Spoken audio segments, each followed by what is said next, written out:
da čestitam igračima na zaista odlično odigranoj utakmici, jer ne pamtim kad smo zadnji put nekog protivnika toliko nadigrali. Imali smo sigurno 10-ak 100% šansi i zaista smo trebali pobedimo sa 6 ili 7 razlike. Međutim, to je fudbal.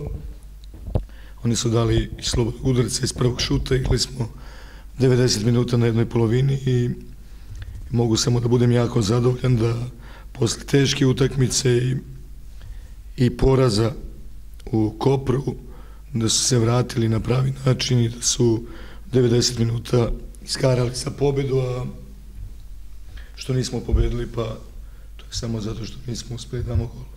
Pa vidite, sa ovih 10-ak, to je sad već oko 140 šansi. Jesu bodovi otišli ili bod je otišao u Triglava, a mi smo izgubili 2, ali šta reći igračima posle ovakve borbe i ovakve igre, ovolike nadmoćnosti po ovako teškom terenu. Zaista smo stvorili 10-ak šansi,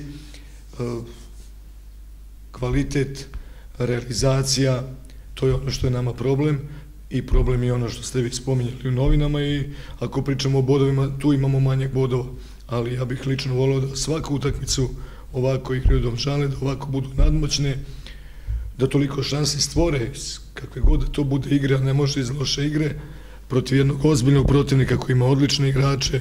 Oni danas nisu postojali, jesu uzeli bod, jesu otišli, ali igračima se nema šta zameriti.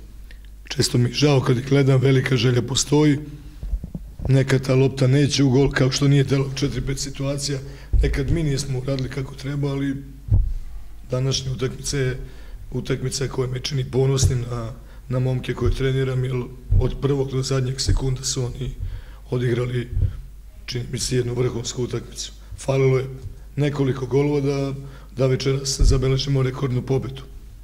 Stvorili smo šanse, nismo dali golove. Šta ćemo sad, idemo dalje.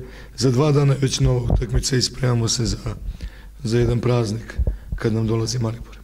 Mislim da privodimo kraju jednu uspješnu sezonu.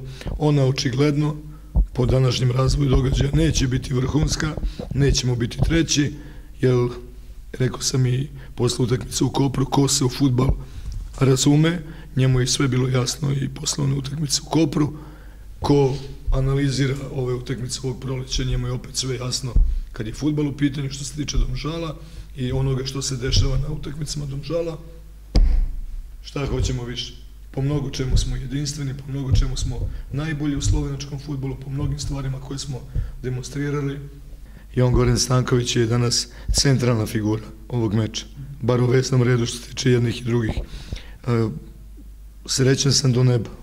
Ovolike su mi grudi kad spominjete Stankovića, jer ne da je opravdao, nego je pokazao da će jednog dana biti za 6-7 godina, u 22-3 godine, pa onda narednih bar 10 godina neko ko će voditi i verujem biti kapiten seniorske slovenačke reprezentacije, a moje je samo zadovoljstvo da sam mu dao na onoj utakmici u Kopru priliku, gde je on to iskoristio, igrao od otkaza, igrao 75 minuta, danas je igrao odlično 90 minuta i srećen je klub koji ima takvog igrača, produkt naše škole fudbala i mislim da je on biser slovenačkog fudbala, godine koje dolaze će to potvrditi.